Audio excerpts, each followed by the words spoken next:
So now, understandably, this quote pissed a lot of people off. Remarkable we're not more misogynistic than we are. Item. That's why I also don't like these people like, oh, you have to be super creative. And it's like, no, a lot of people just can't take that risk. Bro, you know, he only had that opportunity because he's an upper caste guy, right? You'll notice even amongst elites, there's like a creeping risk aversion. It is not some genetic thing we are lacking in. Maybe we have a reputation of always bashing the West, but I do think like on things like this, How many Indians are going abroad and leading these leading companies? can I make an Indian roam around with no wallet? Look no further than even ISRO. The military and the porn industry drives so much of the innovation. That instead of taking a risk, is actually taking a far crazier risk to get into the... Math doesn't even exist. Like you walk out feeling like, wow. Like a piece of shit.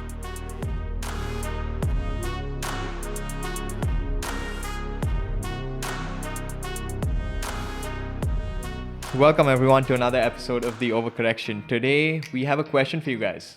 What is the opposite of the word creative? I believe after we looked it up, it is uncreative. Yeah. Which somehow seems so apt to have such a boring word as the antonym for creative. We appreciate the meta-linguistic programming going on there, and the question is, why are we talking about creativity today?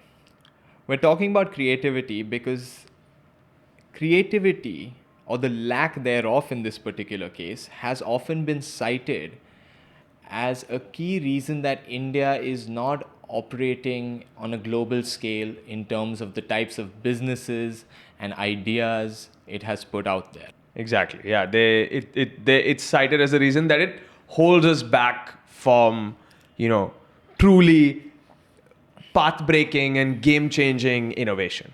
So let's maybe start with, I think, a quote from Yeah. a great man. Yeah. Quite frankly. Yeah. I mean, undoubtedly a legend of business, Steve Wozniak. And this is an older quote. So that's why I like it a bit more, because we can actually see how well this is aged, 4 years or 5 years down the line. So this quote is from 2019. 19, I believe. Yeah, 2019. And what Wozniak says when he visited India was that the culture in India is one of success based on academic excellence, studying, learning, practicing, having a good job and a great life. So you study, work hard, you get an MBA, you'll have a Mercedes, but where is the creativity? The creativity gets left out when your behavior is too predictable and structured. Everyone is similar. Look at a small country like New Zealand. Look at the writers, singers, athletes. It's a whole different world. So now, understandably, this quote pissed a lot of people off. I think like with most things, as we've said, there's a lot of truth in what he's saying insofar as Indian business culture is considered.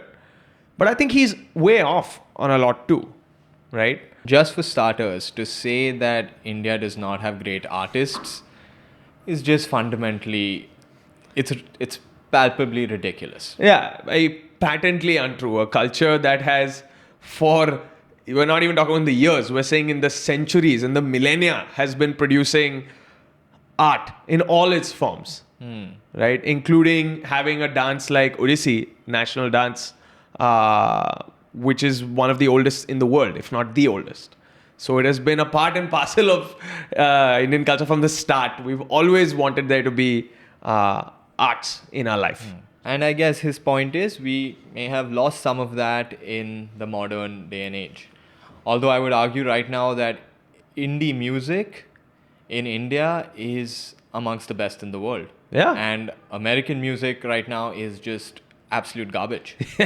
Yeah. So I think we're seeing it flourish, right? In the content space itself, something you are very, very familiar with in terms of media and shows and things like that. Some really just fantastic shows that are coming out. Fantastic movies. Yeah. I mean, I can't wait for Panchayat to drop on Monday. But look at the kind of shows that are being created. So I think a lot of times people come from the West, and I mean, obviously Wozniak knows what he's talking about, right? So and he's specifically talking about business. Correct. He's specifically talking about business, but I think why we took this slight detour into the non-business creative aspects where India is flourishing in many respects is because it shows, creativity is creativity. Yeah. And we went into it because he himself brought it up. He said singers and artists. And he said singers and artists. Right. But it does show us that it is not some genetic thing we are lacking in. Exactly. But certainly could be some institutional things at play that are not fostering creativity. And perhaps if those things are at play in the business sector of India, that is why it is going to hold us back. Exactly.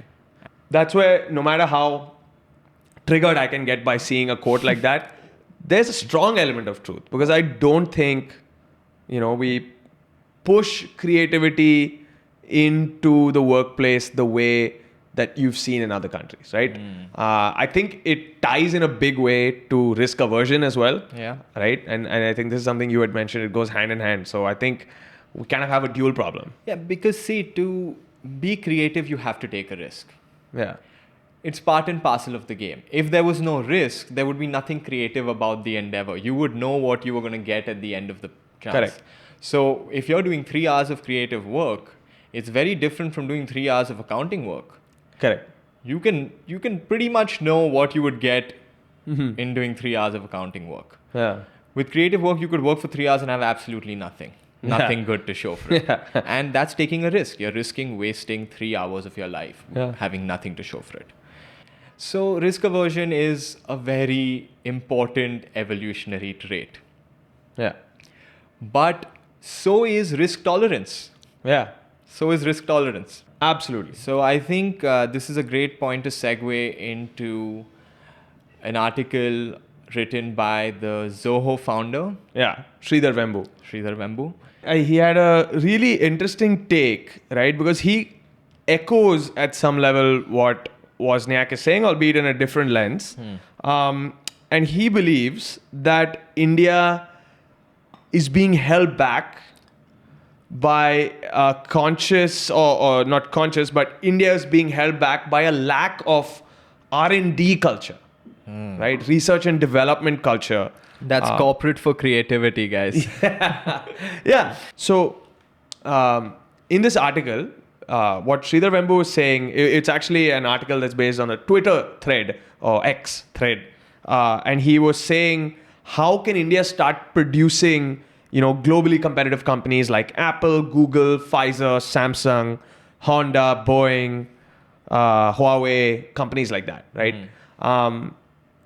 And what he was saying is the main reason was a lack of R&D that the companies were,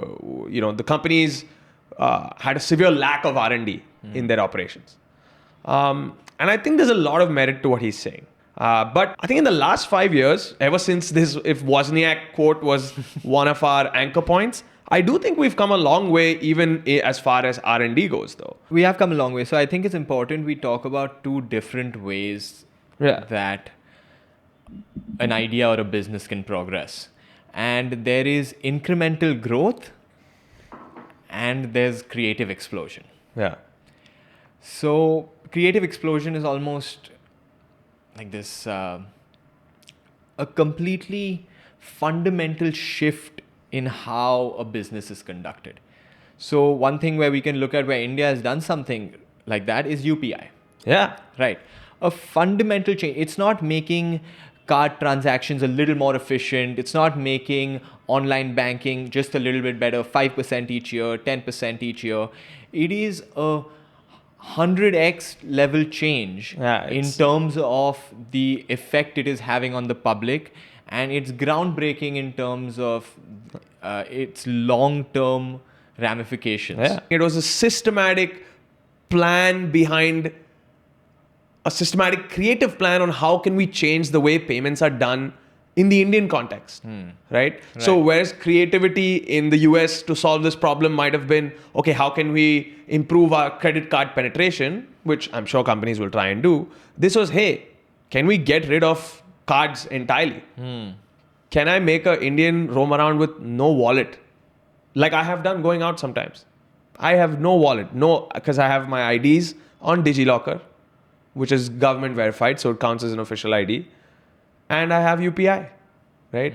So again, these are like path-breaking ideas, as you said, born out of creativity, born out of different kind of challenge, though, right? So we can't always look at it from the lens of the West on how they have creatively done amazing things. Although in business, I guess there's no East-West. It's just good business ideas are good business ideas. I read an article a few years ago, actually, and it was telling the story about how sometime around 2015, 2016, a large confectionery company started going through massive losses. And they just couldn't figure out why. Normally when they go through losses, it's like they know exactly what's causing it, but these were significant losses to them, and they couldn't identify it. Nothing had changed. They'd done all the testing. And one day, an employee of the company was at a pawn shop, and he figured it out. He'd been going to this pawn shop for years, and he would buy a cigarette, and it would cost 7 rupees. And the shopkeeper would give him 3 sweets as change. Because he'd only have a tenner. Yeah. You think you're getting change, you're buying those sweets. Correct. When you take 3 sweets as change instead of 3 rupees, you're purchasing 3 sweets. Yeah, you're buying three 1 rupee sweets. That was such a significant portion of the sales of this confectionery company that when UPI was introduced, people stopped doing that. Now it's $7, you pay $7. It's as easy as paying $10. Correct. So I just thought it was fascinating. And this is how these like crazy ideas can affect you in ways you can't even imagine. When something increments by 10% or 5% slowly, the change is also slow and gradual. But things like these can have ripple effects that you cannot imagine. This is a humorous one, not so much for the company, but... Yeah. No, I think like you're right. Some of these, I think that's the thing, right? Truly innovative, path-breaking, game-changing ideas, the ramifications, I think, have to be at this scale, right? So, hey, you're never, ever going to type a message on buttons again, right? Was like Apple's thought, right? Or at some point, hey, you're never even going to have a phone. It's going to be on your watch and then just in your eyes. Or whatever this crazy thing is planned next. This is so funny because we're talking about these two inventions, UPI versus, say, Apple. Yeah. Necessity is the mother of all invention. Yeah. And it just almost highlights and showcases how different our necessities are. Like Indians are like too disconnected, say, from commercial banking systems to carry around cards, etc. Yeah. And Americans don't want to press buttons. The scale and these polarized problems have created such different novel inventions. In fact, that's what they're saying, right? Can we have, can there be a set of ideas coming out of India that can then go to the world, right? And I think there Sridhar Vembu has an amazing point. Like, we don't invest nearly enough in R&D because if we do that, we can actually identify uniquely Indian problems that other countries might be having, or other continents, for example. I was reading a great article on how Indian business to Africa could be an amazing opportunity where we start exporting far more to Africa. But we need to tap into that innovation. Yeah, and we need to be creative in a context that's important to us. Correct. Honestly, like right now, if you're telling me that Apple is the most creative company in the world, I've been waiting for the creativity ever since the iPhone 9 looked like the iPhone 10, looked like the iPhone 11, looked like the iPhone 12 ad nauseum. And we are going to be buying the iPhone 26, which is going to look like the iPhone 4. Yeah. So maybe at some level there's a threshold as well. Yeah. So or ceiling rather. Sorry. Yeah, and my point is, I think we when articles like this come out and say, why don't we have, say, Apple? Well, we have UPI, and I think that's a more relevant creative endeavor for our country than a cool smartphone brand. Yeah. Of course, the soft power that you get with these sexy companies. Yeah. See, and I think that's what he touches on, right? If we were to go back to the article, he says, why are these companies so important to their host nations, right? So Apple actually has clout in the US. Samsung has clout in its country. And it's because they've done incredible things, right? And that's what he's saying. Like the most critical research and development happens in these companies, and they're actually spending an outsized amount of their budget on R&D, which is what he's saying. I mean, agreed, UPI is a government-owned project and Apple is not, but there is no emotional connection to UPI the way there is an emotional connection to Apple. Correct. Like Samsung must be just so pissed. Like they're like, this is a better phone on every. It's like, I'm just buying Apple. Yeah, right. There's a strong connection with their user base that wields power that I guess you cannot manufacture. Yeah, and even in the face of actually outcharging everybody else, like Apple is exorbitantly a lux product. Yeah. Right? And I just have a story about just the soft power of Apple. So I have a friend of mine, he's quite a middle class guy, doesn't come from Mumbai, comes from a village. And he's lived in Mumbai last 10 years. And he was saving up at the same time to upgrade his flat because he wanted more space in his house. And also to potentially buy an iPhone. And this was a conflict for him. And I was like, man, what's wrong with you? Like, it's a phone. Just use any phone. It doesn't matter where you stay. This really matters. Yeah. It'll be a big change to your life. Like, what is a phone, man? Like, you're being like stupid about this. You're not. Yeah. You're being short-sighted, and you're really making a stupid mistake right now. And I thought I was giving him good advice, which maybe on some level it was even. But he looked at me and he was like, Rohan, man, you don't get it. When I go into a meeting and I put a beat up Android on the table and I sit in front of the person I'm having this meeting with, he has a very different impression of me than if I walk in there and just sit down and put an iPhone on the table. Yeah. It's sad, but it actually affects people. Look at him differently, saying, oh, he must have made it to some level. He has an iPhone. Yeah. And he said that is the type of thing, like, because we don't feel, perhaps being from a certain class of society, we don't feel that oppression working against us. Yeah. We don't feel any different whether we have an iPhone or an Android. Yeah. Because we know it doesn't define us, because we have real privilege. Yeah. Which transcends phones. But for some people, an Apple iPhone can mean that. Yeah. It's like a badge to be at that table, right? Yeah. Which is very sad. Which is very sad. Yeah. But I think a lot of this, unfortunately, where I think both Wozniak and Vembu have a superb point, is that we have some systemic problems in Indian business culture, right? I think I've seen it. You would have probably seen it too. And it's on few levels. One starts at its source. Yes, we're historically very poor country with a lot of, significant challenges that makes the population prioritize security above everything else. The scarcity mindset. Right. Which then means that you go for a safe and stable job more than anything else.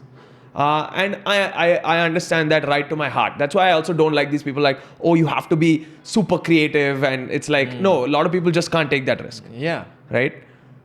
But I do think that it is changing. But you'll notice even amongst elites, there's like a creeping risk aversion. They would rather go for the cushy path than try and do something totally offbeat. And this is where I think it comes to, even when you say don't have financial pressure on you, you're not going to go hungry if something fails. Failure is treated so negatively in India. Yeah.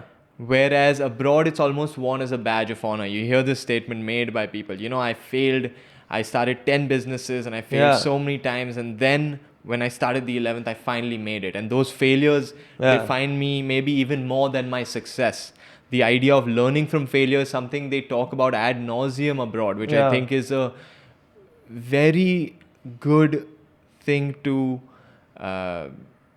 push out there to a young population. Yeah. And see, here's the thing. We antagonize failure more in India, right? We look down upon it more. And we make choices to avoid failure But even those choices are often not the most economical choices, right? We were talking about this before, and I know Sanjeev Sanyal's been talking about it a lot. He's been like really lambasting UPSC as an exam. And I can't help but see that he has a very strong point. Yes, UPSC is a great option for a lot of people because it is the most secure career you can have. It's very cushy. You're going to have an amazing life. I myself have taken this exam. But it can be, what is it called? It can be a downward spiral. You can get sucked into this vortex and not come out. There was a story recently, Rohan, a guy has, I think, done it 47 times. I mean, this is probably 15 years of your life. So this is an equal amount of wastage in terms of your time, resource, and money, right? And forget that you have nothing to show for it. You have essentially a critical mass of Indian population, which is young, that instead of taking a risk, is actually taking a far crazier risk, right?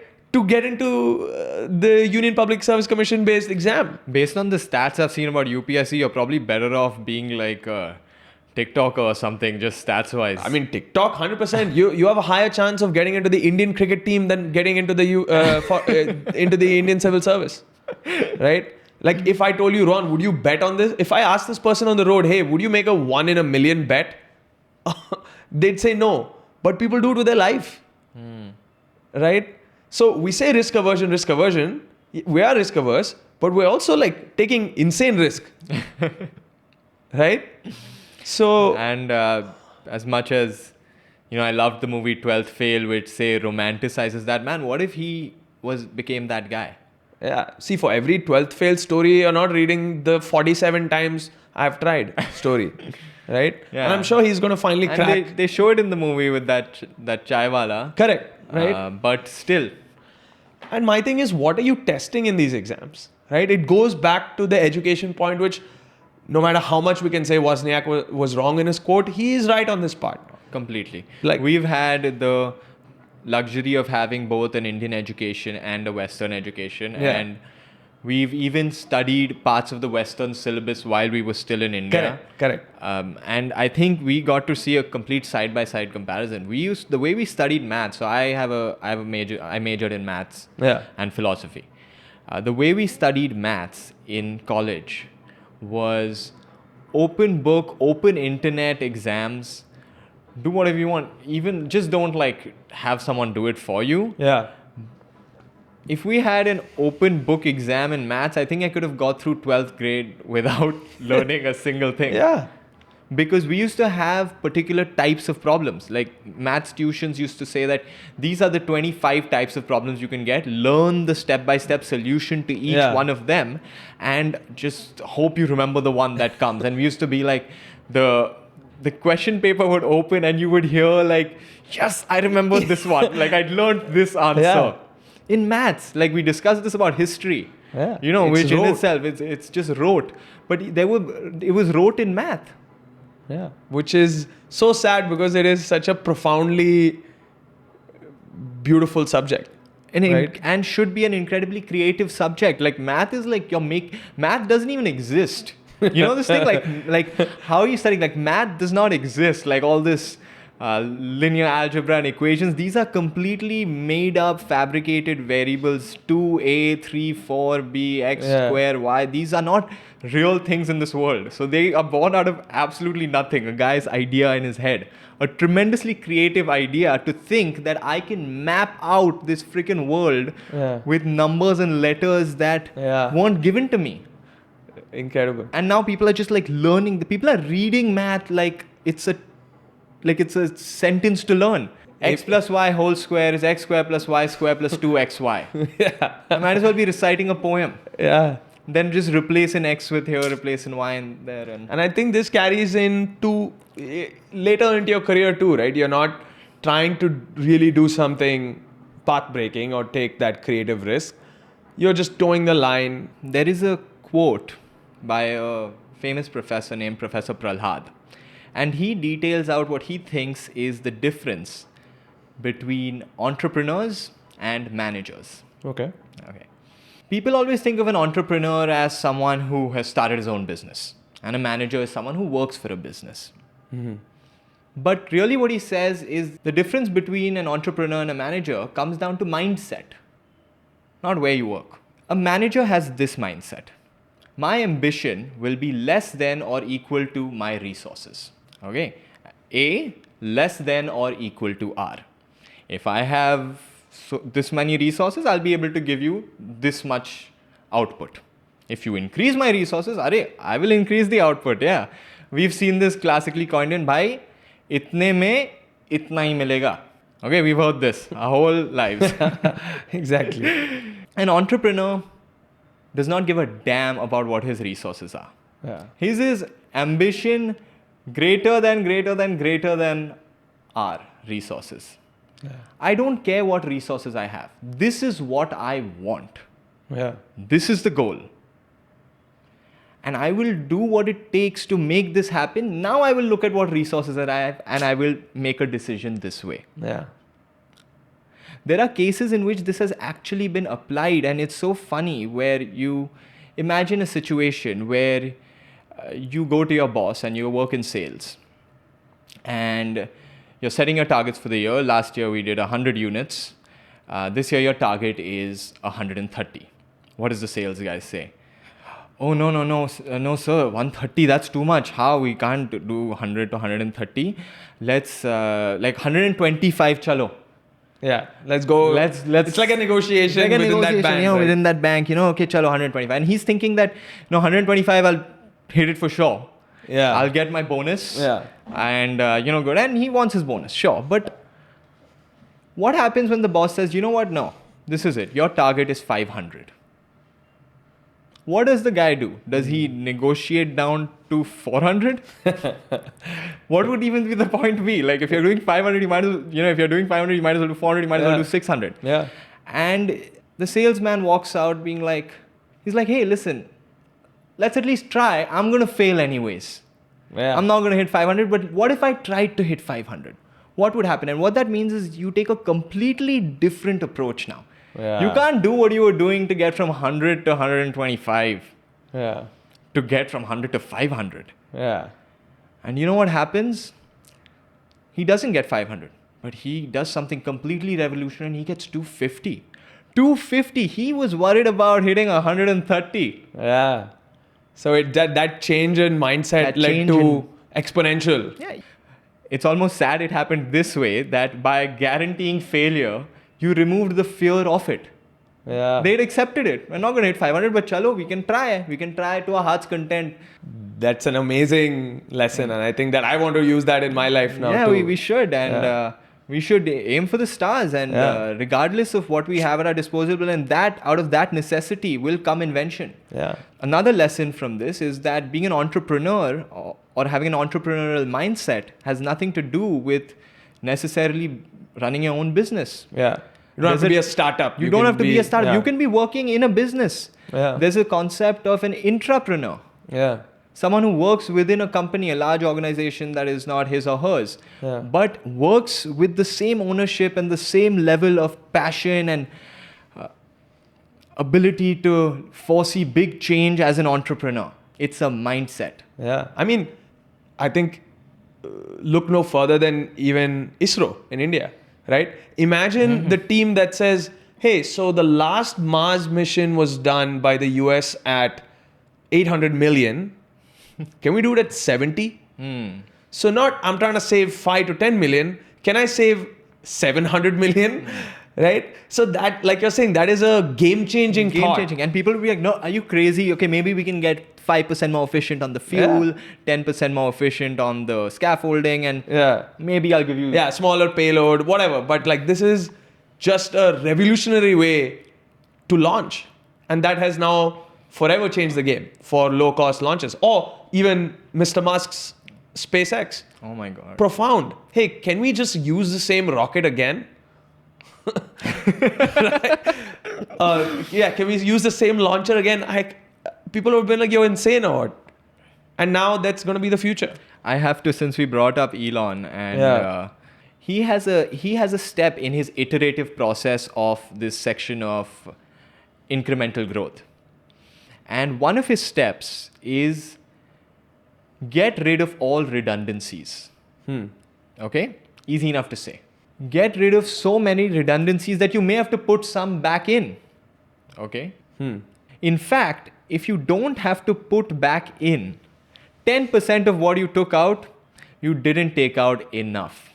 Wow. Okay. Yeah. That's risk taking. You're willing to take a risk of doing something wrong for a long-term greater good. And my point being there was that even his iterative, algorithmic, increasing efficiency step-by-step process allowed for creative risk taking. Correct. So it can be something that we can have in any part of your life, even in the most routine, even in the most seemingly rigid process, there can be aspects of creativity. A lot of artists credit creativity to rigidity. The musical notes are rigid. Yeah. Only out of some structure and basis of rules that you can't break out of does any type of good melody come. Yeah. And in fact, they say a lot of artists is like tell someone to write a story, give them a blank piece of paper, write a story. They may not even be able to write anything. Tell them to write a story about a dog who got locked out of the house and went around to the neighbor's house to try to get in. They'll start writing right away. So the structure, the rigidity helps, but you can still, it can enable creativity. It can enable creativity. Yeah. I like that idea of finding it in the unique place, right? Or finding a uniquely Indian solution. I was reading about this company, which has now been there for some time, and I'm a huge fan just because of the ideation process that went behind this. So he was sitting in Varanasi, I believe, by the Ganga, and was just, lamenting about how polluted it's become. And he rightfully identified that a lot of the temples around the area were like dumping their flowers and things like that, everything that was used in the puja into the water, and that was a contaminant. And like, what a great idea. He's like, hey, what if we just approach the mandirs and what if we just approach these temples and say, hey, when you're done with the flowers, can we take them and use them to make fragrances, to make, to make soaps, to make all different kinds of things, diyas, whatever it might be. And now the company is called Phool, Phool. And they're doing so well. Oh, wow. And I'm like, think about it. Like, it's a uniquely Indian idea, right? And I'm sure they're going to sell globally, or they might already be selling globally. And, can we take ideas from India to the world, right? Okay, low-cost rockets, UPI, now other countries are getting on board. Ideas like these. On healthcare, I'm sure we'll see it. So, when Wozniak 5 years ago said, what about companies like, when Sridhar Bambu says like companies like Moderna, I think like even like a Bharat Biotech, look at what they managed to do in COVID, Yeah, I right? was just gonna say. In like record time to come up with something like that. And that again, necessity pushed us to invent. Yeah. People are like, you can't make a vaccine so fast. Yeah. In fact, something that's actually quite contentious that a lot of people don't like because it's a sin industry is warfare, right? A lot of the greatest innovations, even in the US, was because actually it was born out of the military. They're always at the cutting edge of innovation. In right? US, the military and the porn industry drives so much of the innovation. Yeah. So, I mean, the internet itself, right? I think it was like a DARPA project or an army-related project. So, I think and now you're seeing India's defense sector also start to really flourish, right? So, I think we have those seeds in place, but I think Indian work culture and, the ability, old school things being in office long enough without actually being productive is more important than the output. Things like these have to change, because it's happening generation after generation, and new kids that graduate go into this. I feel like it just kills the culture, kills the creativity in you, It's such a grind that there's almost no time for creativity. Yeah. Sad to think that we look at creativity as either you're an artist if you're creative, or you do a regular job and you're not a creative person. Yeah.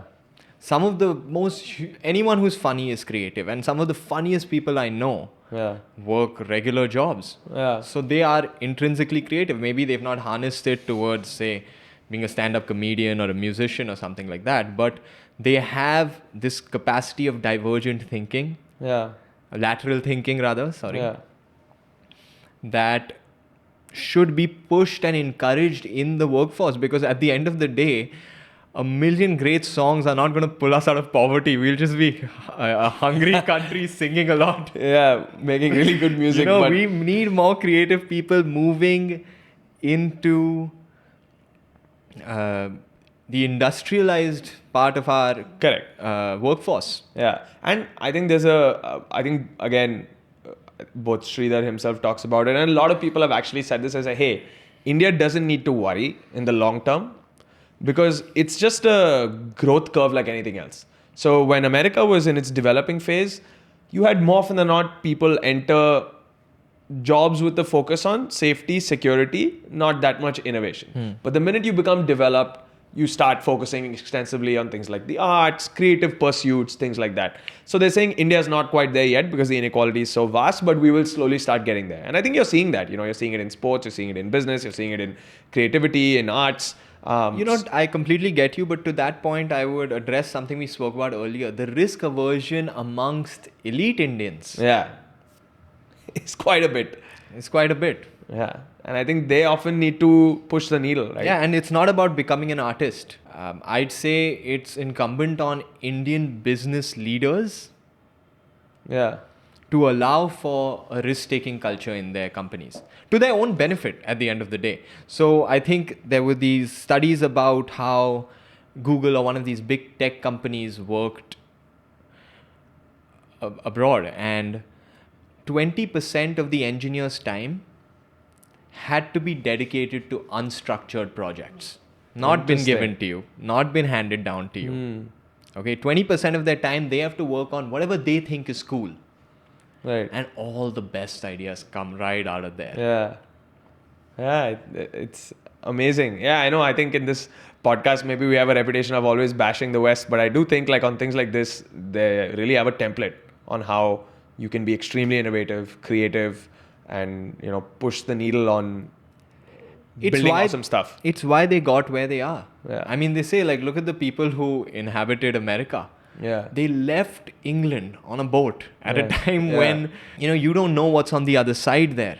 Yeah.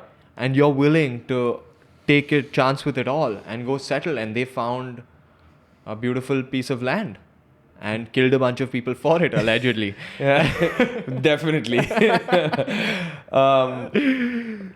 But okay, I have a tougher question which I'd like us to quickly touch on before we wrap up or whichever way in which we go. What do you think about humanities versus STEM? I'm a humanities student and I've always thought that it's a great subject. It can be very beneficial. Somewhere, and from Wozniak's lens, he thinks that Indians don't do enough humanities. But somewhere I've been a bit dismayed by it over time because I feel like still though some of the most creative, innovative ideas that have come recently, they come from somehow more tangible things like engineering or mathematics, things like that. But do you think that having too much of humanities culture can like set us back? I don't know, what has your experience been? Because see, you've done maths, I've done I've IR. also done philosophy. And so you- I have, yeah, I have you did a one, bit of of my, both. one of my majors is in STEM, one of my majors is in philosophy. Yeah. See, maths, there are right answers. Yeah. Okay. Sorry. But I also think in humanities, the problem is that everyone thinks that there's no wrong answers in humanities. That is the only problem in humanities, is the subjectivity of it. But humanities is for wrestling with the subjective questions in life. Yeah. It is what differentiates it fundamentally from the STEM fields. Yeah. The STEM fields are objective and the humanities fields are subjective. Both should be creative. Good point. Okay? Yeah. Creativity for me should not be lumped in to the humanities. Yeah.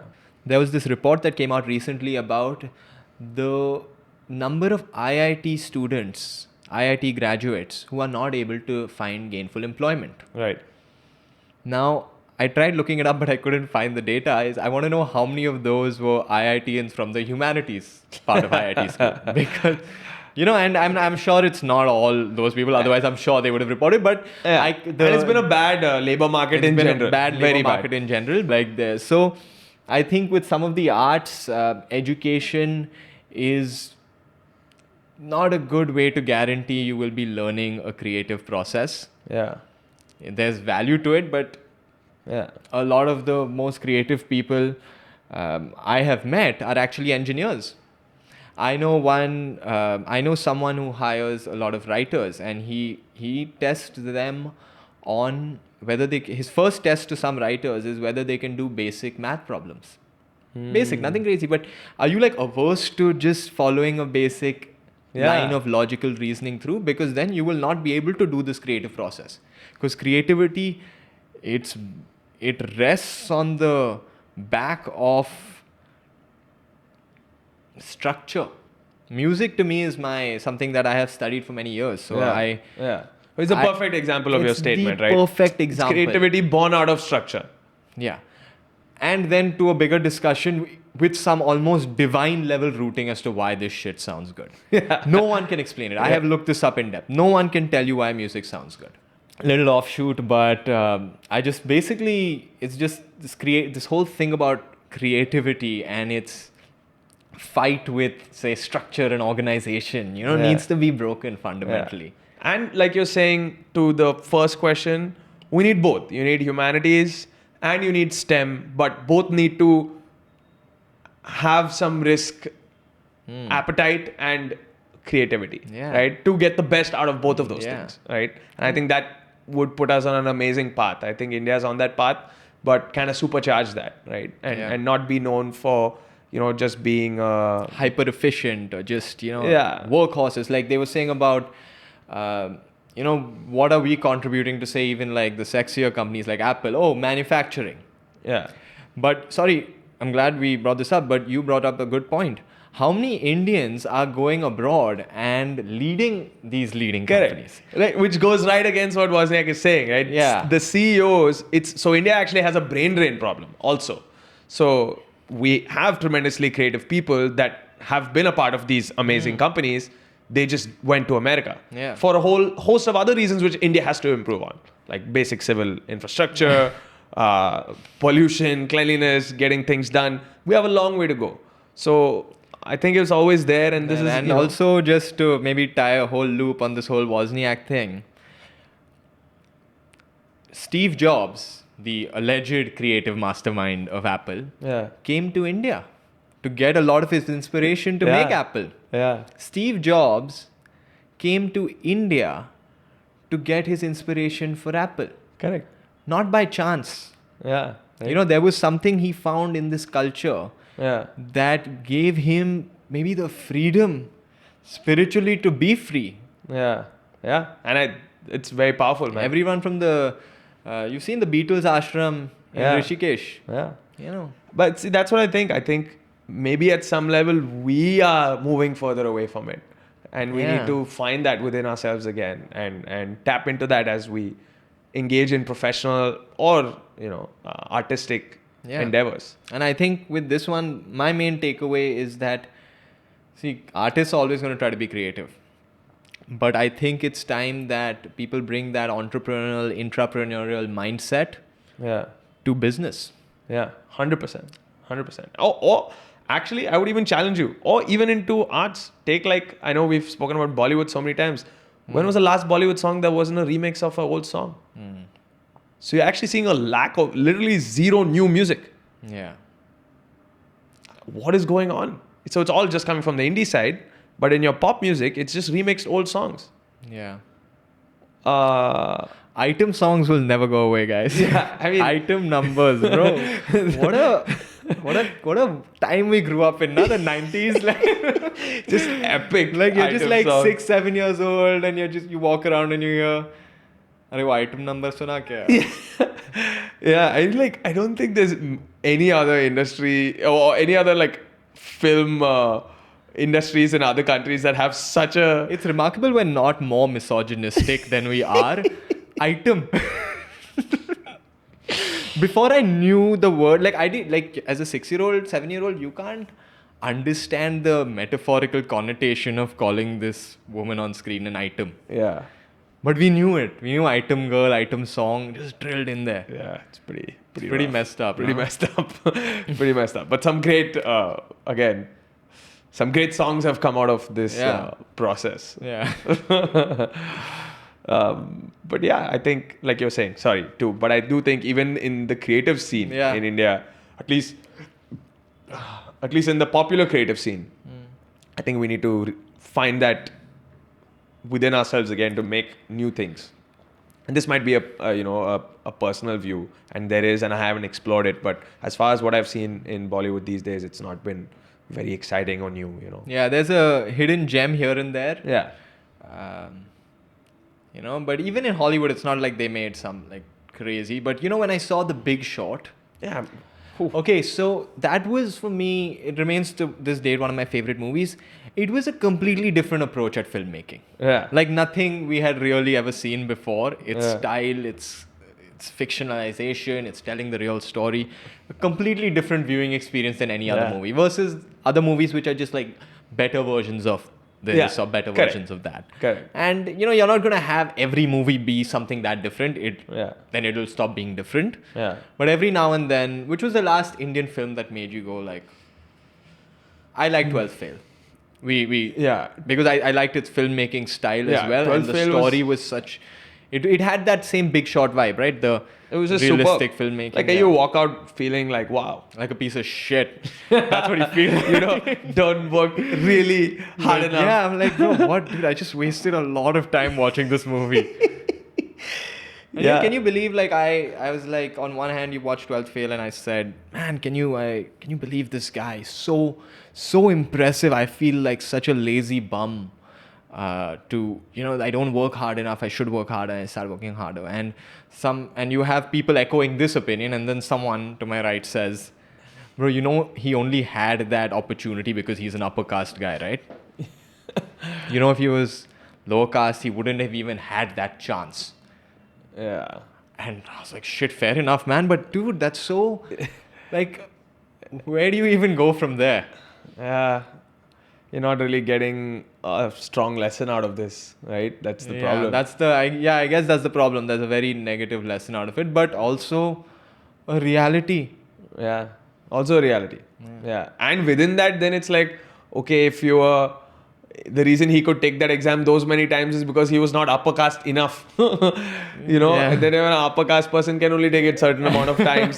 So you can like just start, Oh I my think God. just go there We and are enjoy the going movie. To, since we just touched on the Oppression Olympics, we are going to do an episode at some point on this whole roots of decoloniality discussion. Yeah. Vishal Mehra, very interesting points he's made on the roots of decoloniality. Yeah, we got to do it. Yeah, we'll do it. Could decoloniality inherently be an outside colonialish concept that come from outside, if not directly colonial? But anyways, I think we can wrap it up for Let's the day, wrap it man. That was fun. That was fun, yeah. I'm excited to see more India's next big company. Yeah.